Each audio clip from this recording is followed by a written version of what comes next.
we hate semiconductors, but big story came out here that the NVIDIA Blackwell design flaw was fixed. CEO Jensen Huang came out and said this directly, and he also said that the issue was 100% an NVIDIA design issue, and it was not a TSMC issue. There was a ton of news cycles on this, Dan, which was big rumors came out that there was an issue. There wasn't a lot discussed, actually nothing discussed from the company, from NVIDIA. It was during their quiet period, and you need to watch what you do say, but it was addressed on the earnings call by Jensen himself, and also Colette in the financial note that she put out. And I believe it appeared to be one of the higher end variants of the platform. And there's two different variants of this, and these would go to the mega hyperscalers, the highest tier folks. So that swirled for a little bit, but on their earnings call, NVIDIA stuck to their guidance, right? And then over the last couple of weeks, I believe it was Jensen himself saying that the company was sold out for Blackwell for the next 12 months. TSMC had been talking. There was this, we follow Neistat. Maybe this was a Bloomberg article that discussed that, hey, there was this finger pointing that went on between TSMC and NVIDIA. And by the way, I worked at a chip company, spec'd the chips I wanted from chip companies, been doing this for nearly 35 years. And there's always finger pointing between a design group and the group that actually has to build something. I mean, my gosh, we had that at AMD all of the time when we had our own fab, and it was like the classic Spider-Man meme, right? They're all pointing fingers at each other. But Jensen popped that balloon, saying this was 100% NVIDIA and did not have to do with TSMC. It is wild, though. I mean, here's the deal.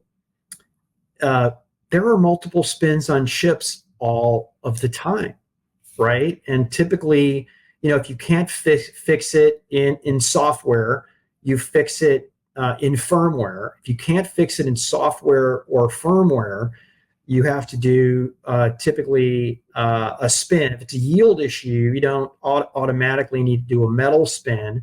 But if it's a design issue, you typically have to do a metal spin, and that'll set you back 30 to 60, sometimes upwards of 90 days. And hopefully you're not doing pedal to the metal manufacturing, because you're going to have to grind up all of those chips that you did and start the clock ticking again. But crisis averted. Design flaw is fixed. Blackwell is sold out for 12 months. And by the way, the final thing was always our contention that, anything over a 60 or a 90-day delay would have no material impact to the company, because they would just buy the lower performance chips. There was some question on the lower performing chips, prior generation, whether you could get your supply chain in gear. There's also discussion about share shift to NVIDIA. But again, if you've made the decision on NVIDIA, you're going to go with NVIDIA. The only question is which variant. Yeah, that's absolutely the case. Pat, I think you really said it well. This is a process that historically just doesn't get this much attention. It just doesn't. This is part of the ongoing optimization that goes during each launch and each ramp phase. Constant work to improve yield, constant work to improve performance. And Pat, I think you were the original call out on the mask change that was going on. And oh my gosh! In fact, it was live on CNBC with John Fort, and I'm reading Colette's piece on air. Thank you for calling that out, Bess. Yeah, well, I mean, look, we may not get Rogan numbers here yet, but there's some really good stuff in this pod. So hopefully all you that are watching, stick with us, share with your friends, especially if you're into chips and tech. But Pat, this is a fluid process and I don't think a lot of people appreciate the pace of innovation that NVIDIA and now AMD and others are pushing. This work was hard to do on like 3-year cycles. Yeah. Doing this on annual cycles is incredible. And by the way, the fix without really having any meaningful hurt to demand was great. I'm reading a TrendForce data report about this. Says Amazon, Microsoft, Google, Meta, Oracle, and CoreWeave have bought all of the GPUs, all the Blackwell that NVIDIA can make for like the next several quarters. I don't know if that's 2, 3, or 4, but they're basically saying these handful of companies own it, got it, and NVIDIA is looking like they're going to be in really great shape. Sorry, bubble bears. Your NVIDIA shorts probably are not going to print anytime soon, but enjoy that. Enjoy the stress. Maybe you'll get it right one of these quarters. It's kind of like, by the way, the bears around AI right now, it's kind of like being the guy playing the don't pass line. You're just the asshole at the table right now. Having said that, the Big Short, the world's premise has been made on there are a few people that sometimes get it right when they're betting against. I think Bill McDermott actually said the other day on CNBC, he basically said anybody that's betting against AI right now is going to regret it big time. I don't know. I've been on air like 20 times. All right, how long is this going to last? Infrastructure, 12 to 18 months. Well, why? It's the same thing. It's FOMO. Yeah. The hyperscalers who view this as a once in a multi-decade opportunity to go in and get share shift, but also platform shift, right?